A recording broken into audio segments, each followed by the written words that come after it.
Welcome back to Podcast Recovery, everyone. We're your hosts, David O. And Eric V. Today we are joined by our special guest, Beth. How are you doing today? I'm doing great, thank you. Mm-hmm. And where are you from, Beth? I'm from New York City. All right. When were you first introduced to recovery? I was first introduced to the concept of recovery in my 20s when I recognized that I had a lot of codependency issues from my childhood. Mm-hmm. And a friend of mine gave me the 12-step book. Actually, I got the blue book at the time, Mm-hmm. and the big blue book. And that was my first introduction to 12 steps. So that's a good 20 years ago. All right. Well, without blah, blah, blah. I'm mumbling here. Without further ado, I'm going to turn it over to you to share your story with us. So take it away. Great. Well, I was born in New York City to a father who was considerably older than my mother and was a World War II veteran. And my mother was of Hungarian immigrant descent. Her parents were like first generation Mm-hmm. in the U.S. And, she came from a rather troubled family where her father was a rageaholic and would beat her and her brother every Saturday night just because. When I was 3 years old, my father decided that he wanted to retire to Europe. So we spent 3 years cruising the canals of France and Italy on my father's boat. Nice. And, yes and no. I later came to realize in my later life that I had been actually assaulted by my father on that boat. Oh. So, and that kind of came to me during Shavasana in a yoga class in my very early 20s. I started getting migraine headaches when I was 6 years old and taught myself to do guided meditation and imagery to cure myself of those headaches because no one in my family really seemed to be that invested in what was going on with me. We moved back to New York City when the money ran out. And, I grew up in New York City kind of wild. I was going to clubs by the time I was 15 years old and doing cocaine off the tables at Danceteria when I was 16. And by that time, my parents had divorced and my mother was gone all the time. So I pretty much was, had an apartment to myself, and my friends loved that. We would have parties. And I remember the first time that I had alcohol in my life, I was probably around 10, and then by the time I was in Catholic school, my friends and I would steal marijuana from my friend's mother's house and smoke it up on the roof. So, I definitely had issues in my adolescence with drugs, with alcohol, but at the same time, I was like working after school and fairly responsible. So nothing ever got to the point where I couldn't stop doing it. I think probably because I knew I had to kind of fend for myself and care for myself, that I didn't feel perhaps the luxury to just really go overboard. Yeah. I was fortunate also. I had a very long-term boyfriend, and that kind of kept me out of a lot of trouble I possibly could have gotten into as a teenager in New York City, running around on the subways at 2 o'clock in the morning and kind of on my own.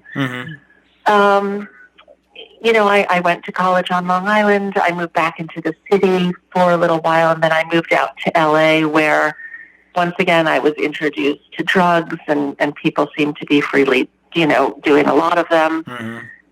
Fortunately, I found yoga in my early 20s, and again, that seemed to kind of keep me out of trouble. But I did have trouble in relationships, both with my long-term boyfriend, and then when that finally ended, I always found myself in a relationship with people who had addiction. And I should also mention that my father was an alcoholic who would, start his martini drinking at lunch.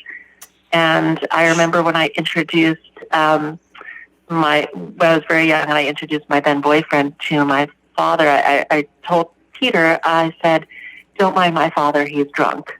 And that was my first way of introducing him. And my mother is quite consumptive as well. In fact, she once wasn't able to drink alcohol. She had to have a shoulder surgery. She came knocking on my door for the weed brownies I had in my freezer. So there's no shortage of excessive usage in my family. I think my main challenges in life were my codependency, my relationship with people with addiction, either sober, which I have to tell you was worse at times than the people who were using, especially when those people who are in recovery are not working their steps and going to meetings. They become, quite frankly, a lot of times very difficult to have a relationship with. So I'm a huge fan of Al-Anon meetings. I've spent a long time in Al-Anon, Codependence Anonymous. I've also currently still go to Love Addicts meetings. And I'm living back in New York now. I moved back about 5.5 years ago for another relationship with someone who was in recovery. And that was an extremely toxic and challenging relationship for me that really brought me to my knees and to really dark places within myself on multiple occasions. But at the same time, I feel blessed because it shined a light on some deep-seated issues that I needed to heal so that the pattern changes. But I would lie if I would say to you that I'm not currently still in recovery and that I have to be incredibly mindful of how I'm having a relationship with someone, how I'm reacting,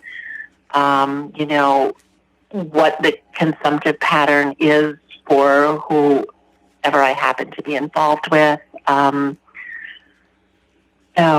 So I think that all of this recovery is still a work in progress, and I've actually, the fourth book that I've written now, Healing Trauma with Yoga, really goes into a lot of how the brain gets compromised with trauma and how, many times those of us with any kind of addiction are just self-medicating ourselves away from trauma in whatever way, we choose or chooses us. But the root cause very many times is the same, and that's some type of trauma, either in childhood or as an adult. Yep. So that's kind of my short story. All right. Okay. Anything else you want to add? We can go from there. I'm fascinated by psychology. I'm fascinated by why some people become addicted to certain things over others.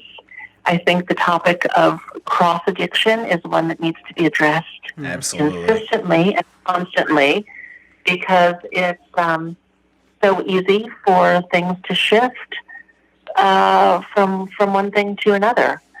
And it's very insidious that you might not even know that a shift is happening with, okay, I'm not drinking, but, I'm eating junk food all night and I'm binge watching reality TV, or I've started vaping, and there's always something else at hand to get attached to.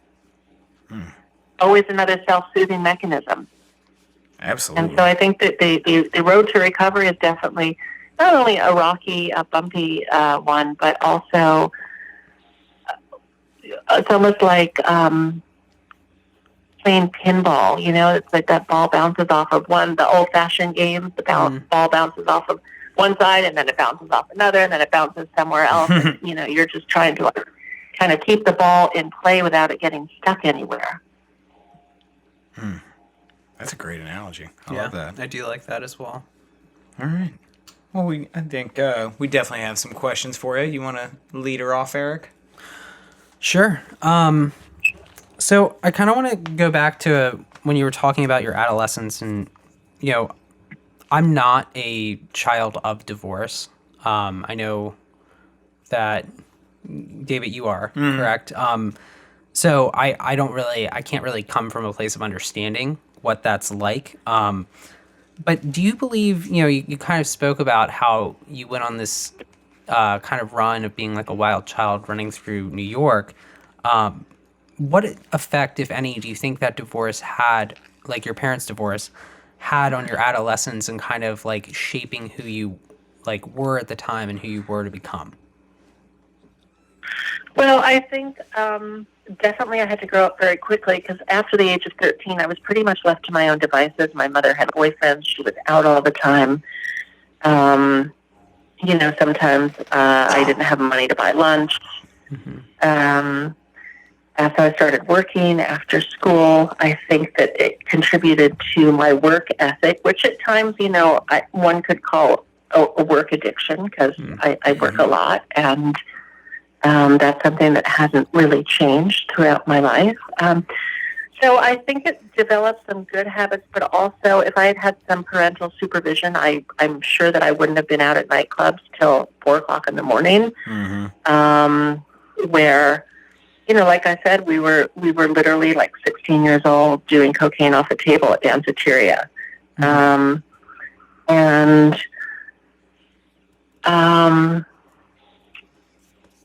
I don't really, fortunately it didn't develop for me into things that were much worse. And I don't know that limiting a child or keeping them completely away from things is a very good idea either. I have one of my interns who works for me. Parents are together. She comes from a very good Indian family.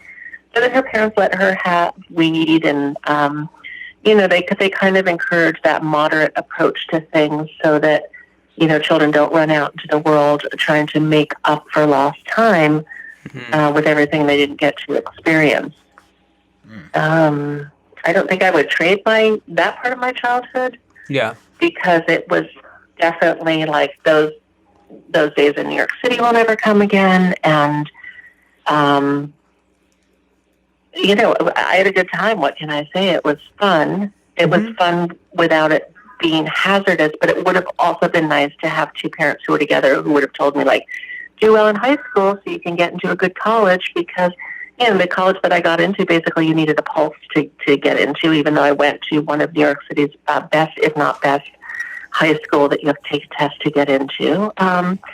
So it's not like I was lacking in intellectual capacity. I just didn't have the direction or adult supervision, if you will, to take it to the next level. So I do sometimes wonder if I had forwarded my education in a more strategic way, how my life would have turned out. Yeah. All right. All right. I'm going to stick in that sort of area, like of adolescence. And you talked about trauma in your early life, and you said you sort of recognized it later in life. But do you think trauma had an influence on your behavior as you were a child and growing up? And how do you think that sort of manifested in your life? Well, it definitely has caused a lot of issues. I was a behavioral problem in school.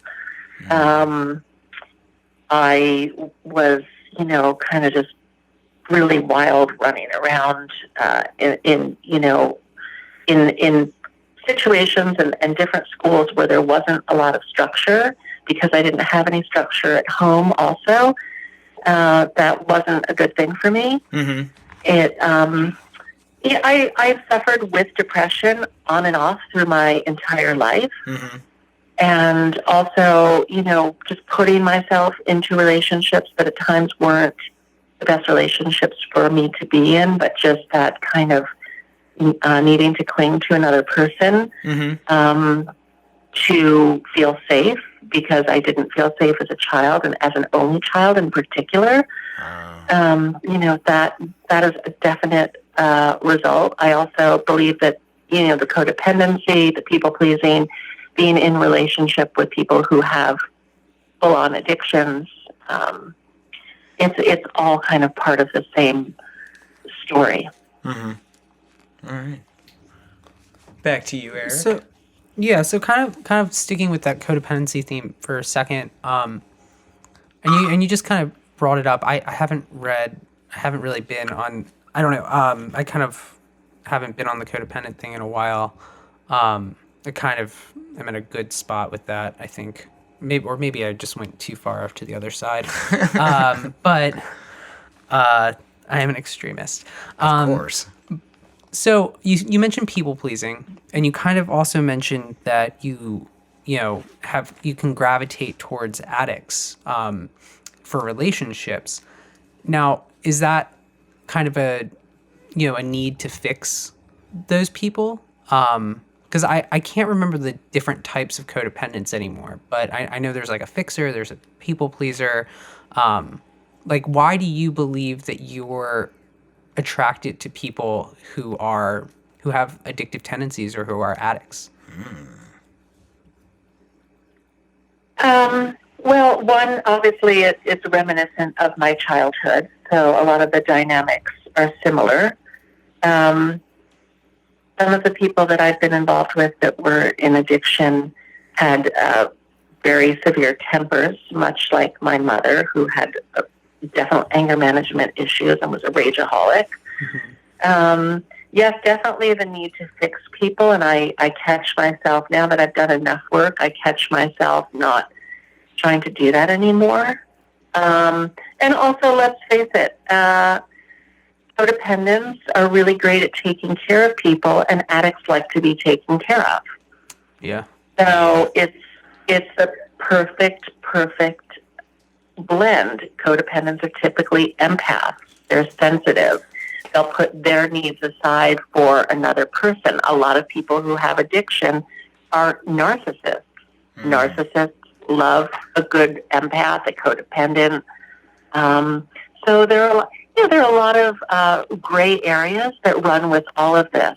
Mm-hmm. But definitely, like, anyone with an advanced degree in psychology will tell you that narcissists and codependents really go well together. People who have emotional distress intolerance, like I do, are also very drawn to narcissists.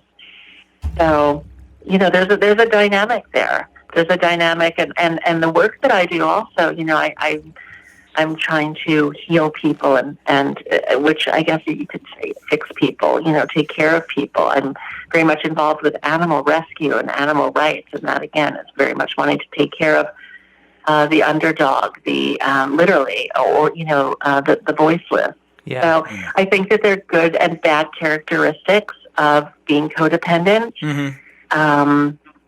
And so I don't think that we should ever fully extinguish all of those traits and tendencies, but we definitely need to moderate them and mitigate them when they get unhealthy for us. Mm-hmm. That's awesome. Yeah. I like that. Mm-hmm. And you actually like kind of touched at a couple of the questions I have. I'm going to have a 2 for Eric, so just hang back for a minute. Go ahead. The first one you said, like codependents have a tendency to like want to fix people and help people, and you talked about the good aspects of codependency. And I haven't read any of your books, but like from judging a book, literally judging a book by its cover, it seems like you're trying to help people, and helping people is always a good thing. So how do you keep a balance of reaching out to other people in a helpful way and try to balance your own healing while keeping that whole dynamic not toxic for yourself or for the other person? Well, I mean, that's a very good question, because those of us in healing professions, we can get very overwhelmed with our desire to help and heal others. Mm-hmm. and forget about doing our own self-work. Yes. Just tonight, actually, I'm in Miami right now at a fitness trade show, and I'm on the cover of, can I say? Yeah. Mm-hmm. Yeah, okay. I'm on the cover of LA Yoga Magazine, and I happen to have a couple of copies with me when I was buying a TENS unit. It's like an EMS muscle stimulation machine. Fix a shoulder injury that I have. And so I left one copy at the booth where I was purchasing this medical device, if you will. And, 5 minutes later, one of the women who was in the booth came running after me with the magazine. She had it open to the article that I wrote on healing trauma with yoga, and she said, "Does this work for kids?" And I said, "Yes, it does." I said, we have at YogaFit, we have a program, YogaFit Warriors, that deals with trauma, and we have lots of trauma-based programs, and we also have one for children, for kids. And she said, "Well, my children's biological father sexually molested 3 of them and then raped our foster child." Ugh. And she said there was a big court case. It was very public. My kids have a lot of trauma. They can't go into Walmart and hear a man's voice without shrinking. And, I've taken my children to therapists. The therapists want them to relive the trauma.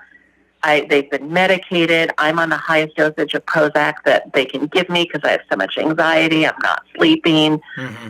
And I said, then I found myself, I'm like, oh my God, I have to help this woman. I have to help her kids. And I was like, I'll show you some yoga moves you can do that will release trauma from the body without them even having to talk about it. I was all set to send one of my trainers to her house. And, I'm thinking I'm going to send her a free copy of my book. And then I needed to, in my head, this conversation is going on in my head and it's going on internally and externally at the same time. Mm-hmm. Well, I'm trying to be a resource for this woman who's obviously really been through a rough time and struggling, and at the same time, not give everything away on my end. That striking the balance, that's a moment-by-moment process. Mm-hmm. Yeah.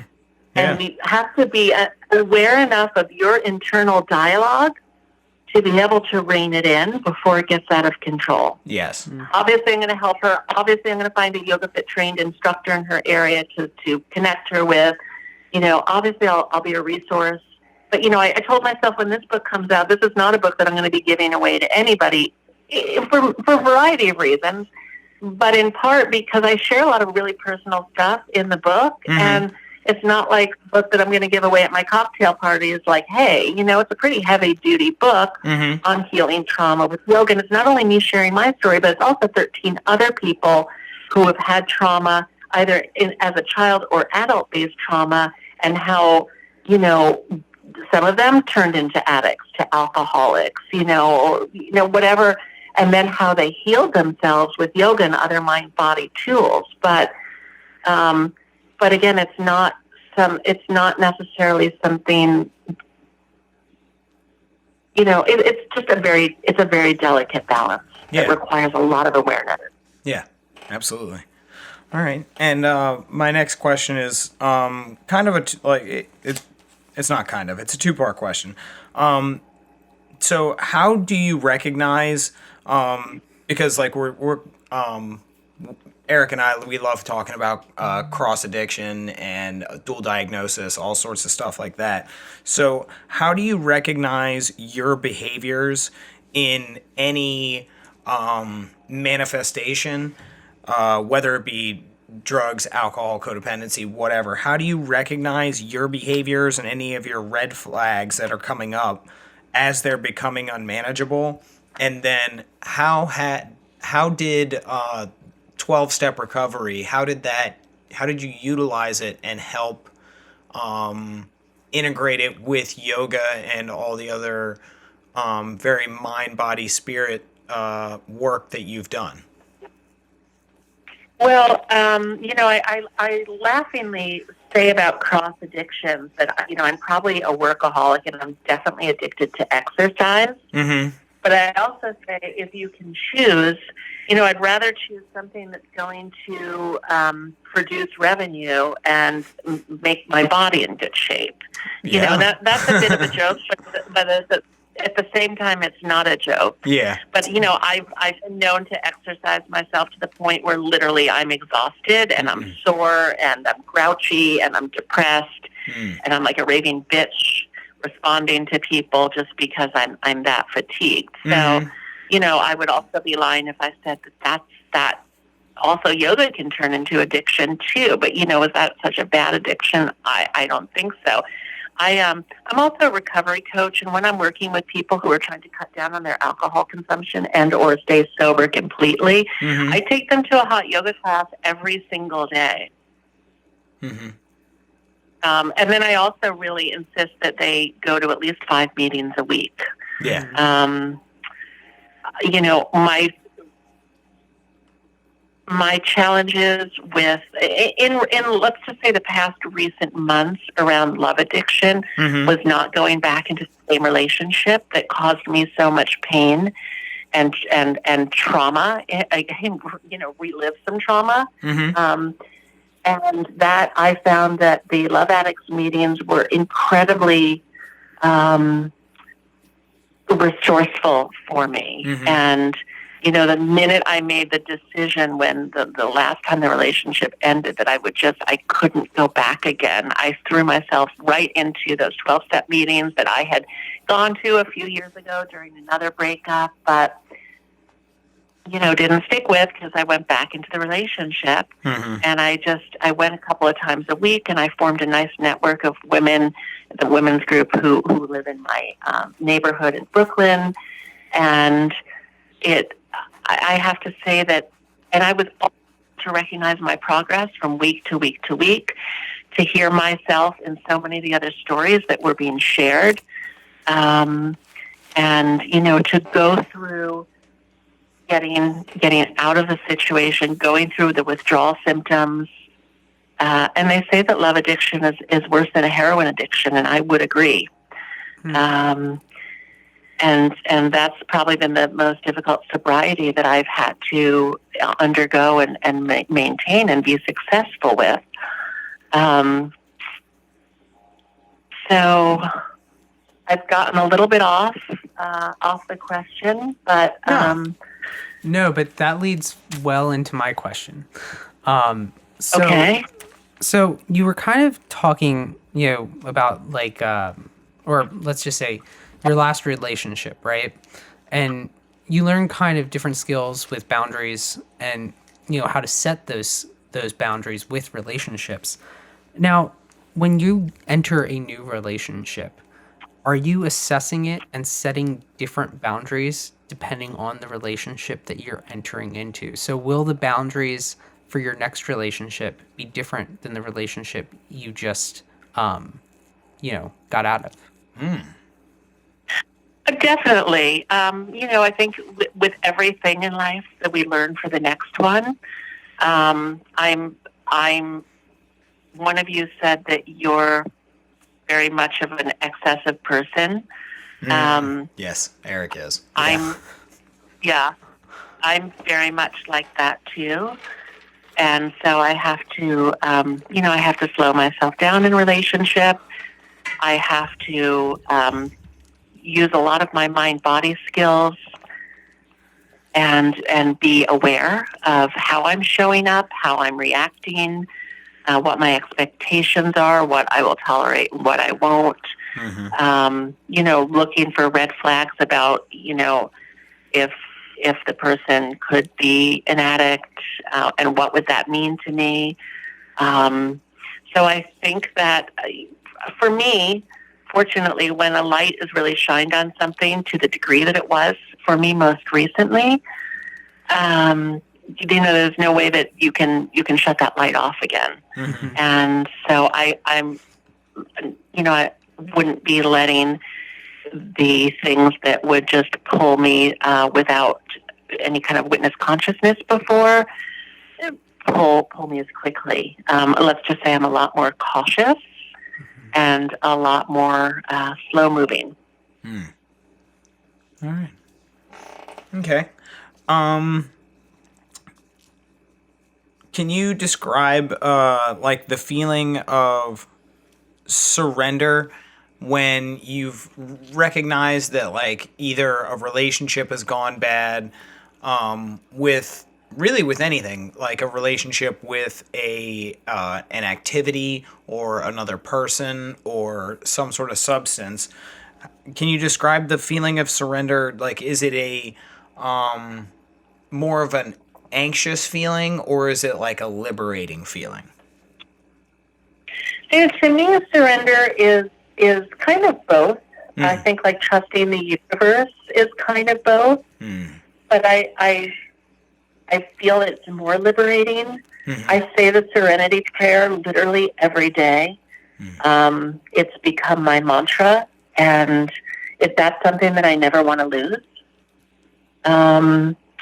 I also have had the great fortune of surrendering certain things to the universe, and then seeing that the fruit that is born from that surrender. But I have a staff of people who work for my company, and I tell a lot of times that action plus intention equals results.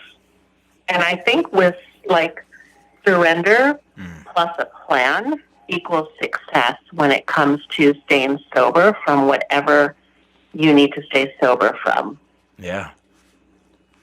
And so you need to obviously let it go to the universe, but at the same time, you need to have a really good plan for your recovery, and you need to work that plan. And I go into that a lot in my new book, Healing Trauma with Yoga, that, to deal with your stress, your trauma, your anxiety, your depression, your PTSD from trauma, your addiction, you need to really have a very multifaceted plan. And it can't just be going to 12-step meetings, and it can't just be going to the gym, and it can't just be going to your therapist. There needs to be many, many spokes in that wheel, because the wheel's going to keep turning, and you're going to rely on different spokes when different parts of that wheel hit the ground. Absolutely. So you need to make sure also that they're equally strong.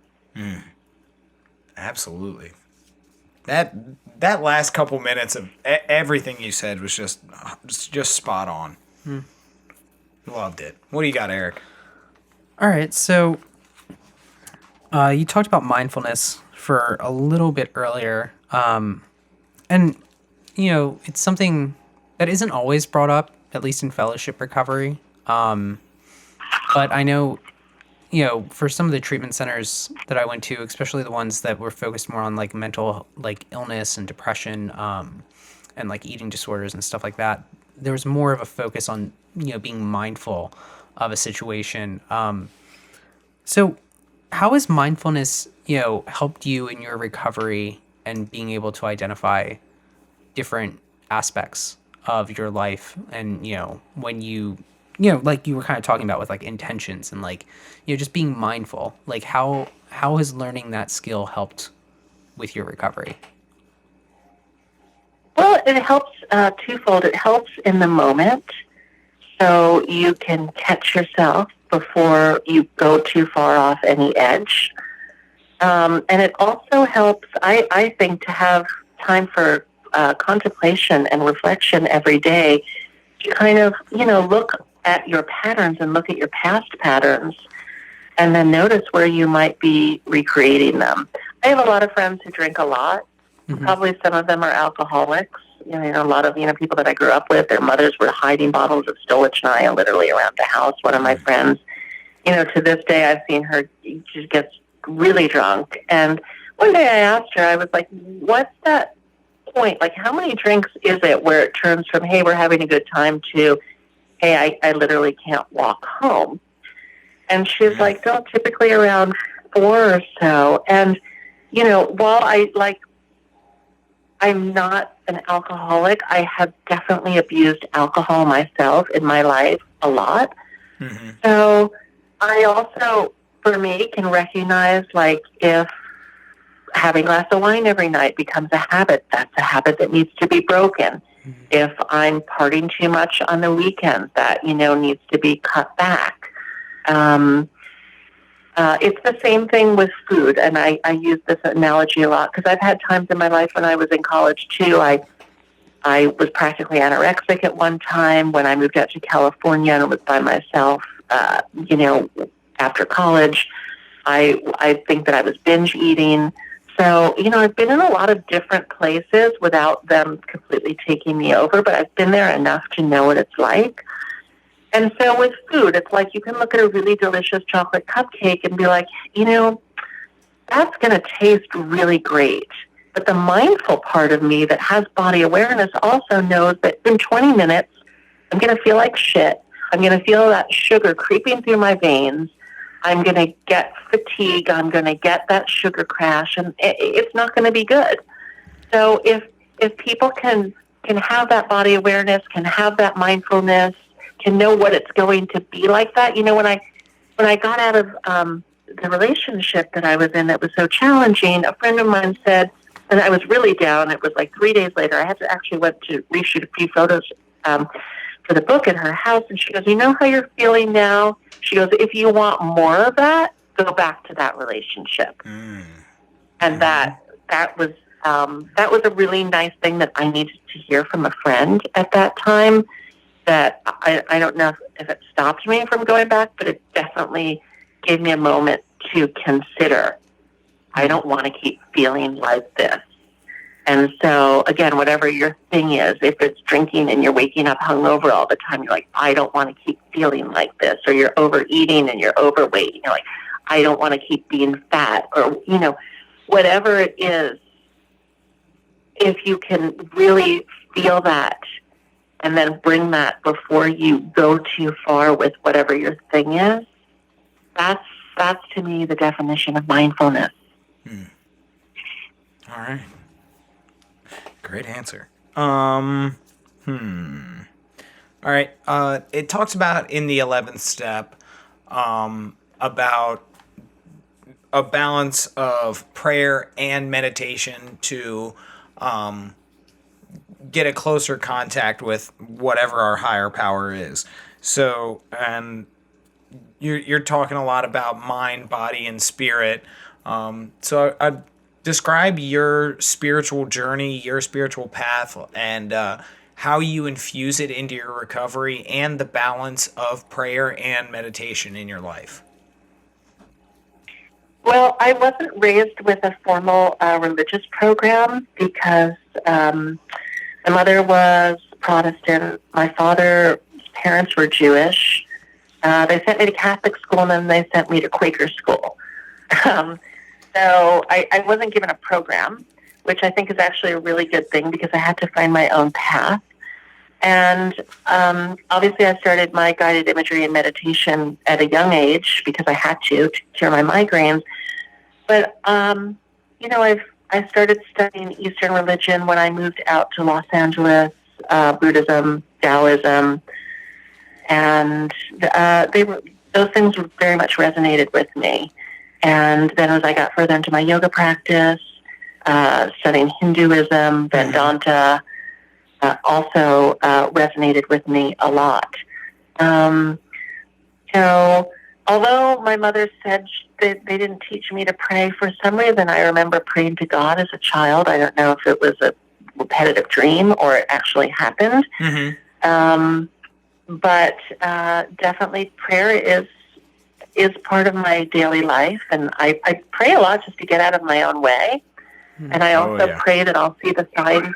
Yeah, that's probably my number one prayer. But also I pray that I'll see the signs that I need to make the right choices for myself in life. A lot of times I think when we're in our active addiction, whatever that is, we become blind to the signs that are around us that are going to lead us to our highest good. Yeah.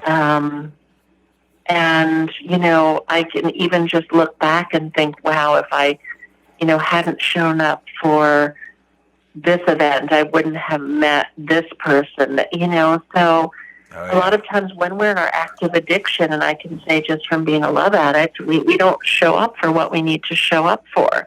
I'm sure the same can be said for those, with a drug or alcohol or gambling or sex, whatever the problem is, or shopping, that we don't show up for what we need to show up for. And I truly believe that the universe needs us all to show up. shining our best light so that we can really be of service and help humanity move forward. And it's far too easy to not show up in life. So I pray that I keep showing up. And like I said, I say the Serenity Prayer every day. I meditate on a daily basis. And if I don't, I find that things get off kilter. I also know that the times in my life where I haven't stayed connected to my personal practice of relating to the universe and trying to, and a lot of my practice really is karma yoga work and trying to help other people and trying to give back and trying to make a difference in the world. And that's where a little bit of that codependency is a very good thing.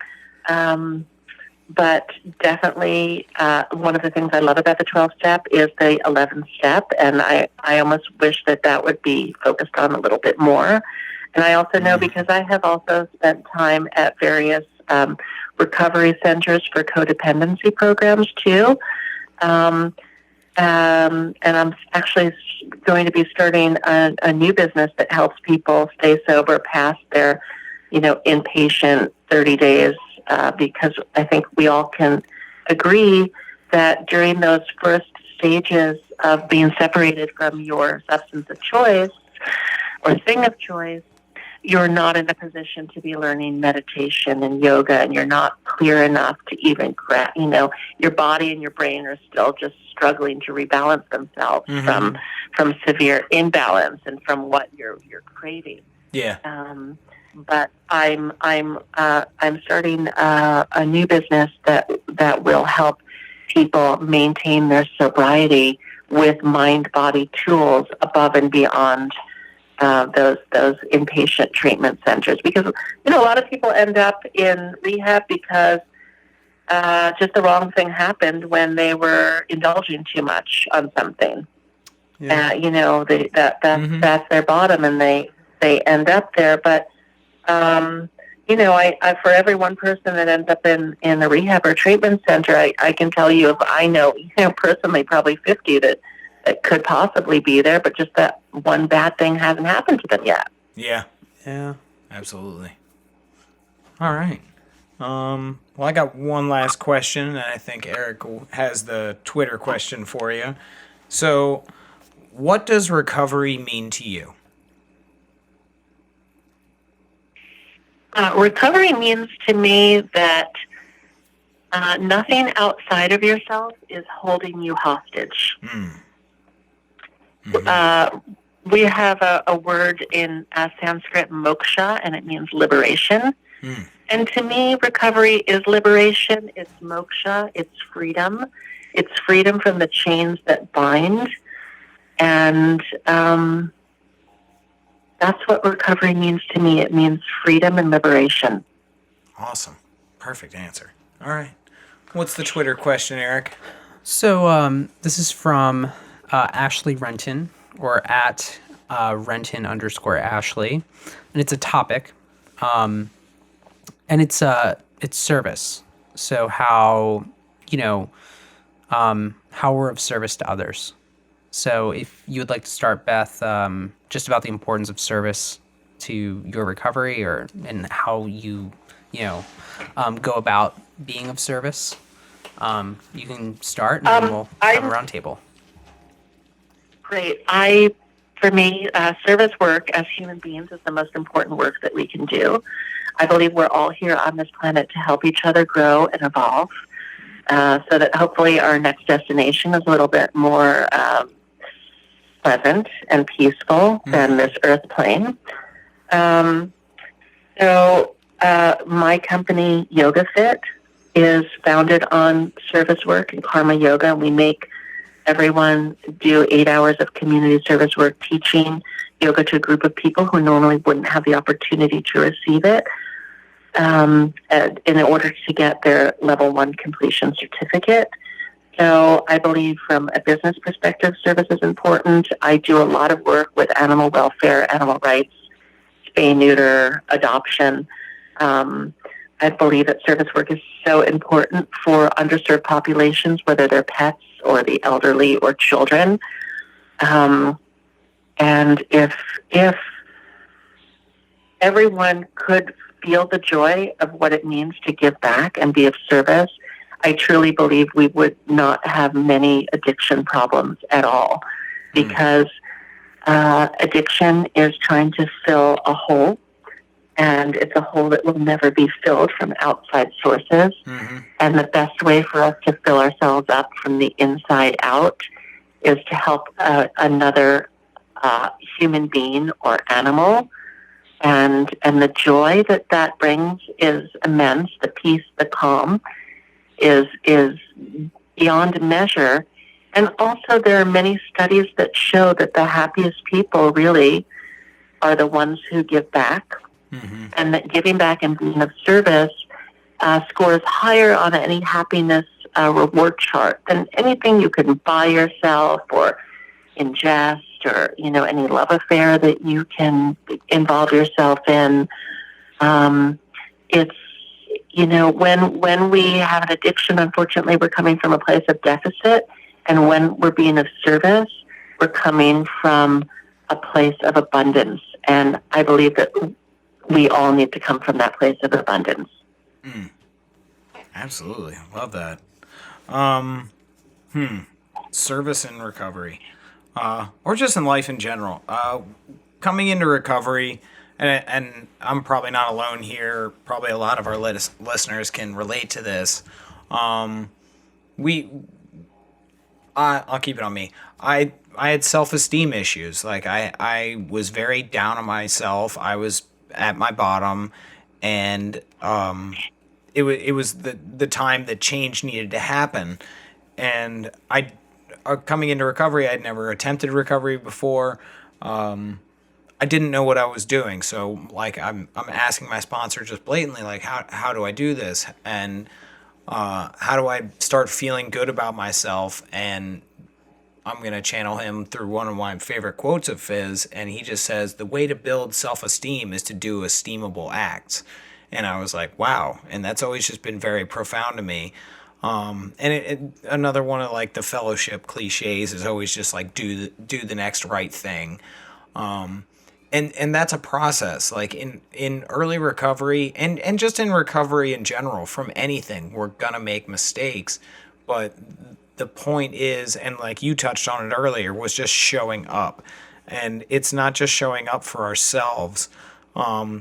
Like in early recovery, I believe it should be a little bit of a selfish program. Like you have to start taking care of yourself, but like you have to start giving back. And one of our previous speakers, I think a couple weeks ago, why I keep showing up for recovery and talking to other recovering addicts and other people who want to help other people is it's not necessarily for that person who has 30 years in recovery and everything's going great. Like I'm really here for the person that's struggling, for the person that really needs this hour of positivity in their life to realize that they're not alone. Like that we feel a lot of the same things, we think a lot of the same things, and there's a way out, and there's actually lots of ways out. There's lots of different fellowships, there's lots of different services and activities and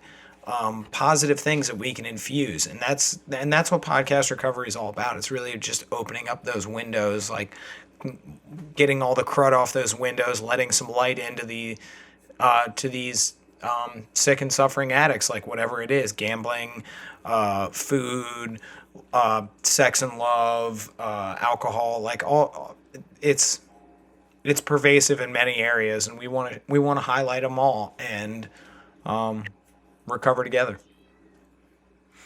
What you got, Eric? Well, I mean, services kind of evolved for me personally. When I first really entered recovery, it kind of went to a lot of like giving back at hospitals and institutions, and sharing my message, and helping at a fellowship level, and sponsoring people, etc., etc. And that was all well and good, and it did, it fulfilled the service.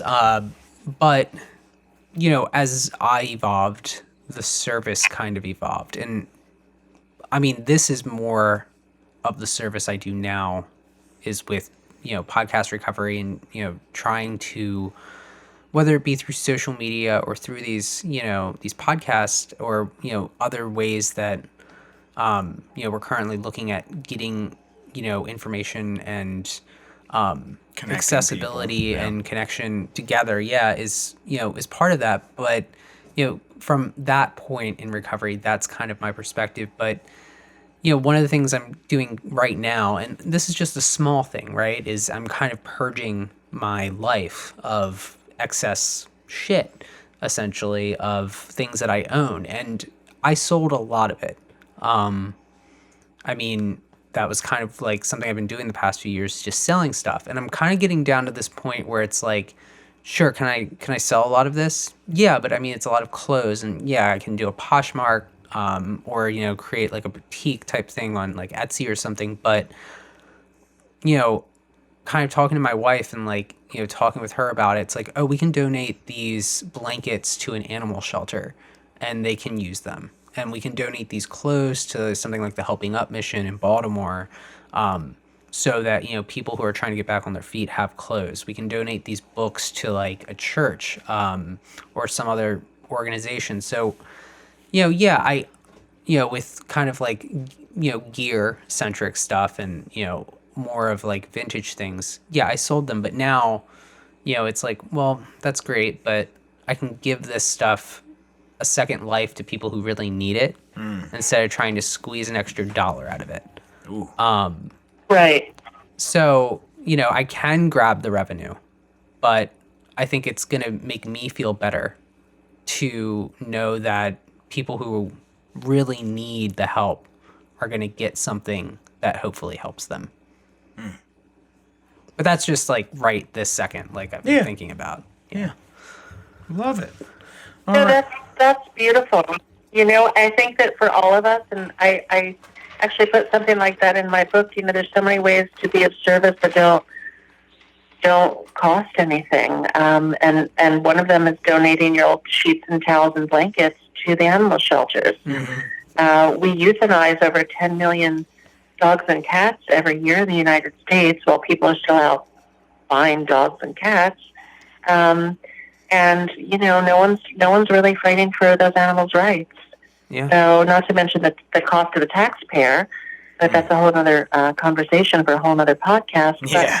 But however we can help others, I just wish people would stop buying shit and start helping other people. That's great, Mm-hmm. Absolutely. All right. Well, it looks like we're about out of time. But before that, I want to give you a quick minute to address everybody out there, anybody who's struggling with any sort of issue.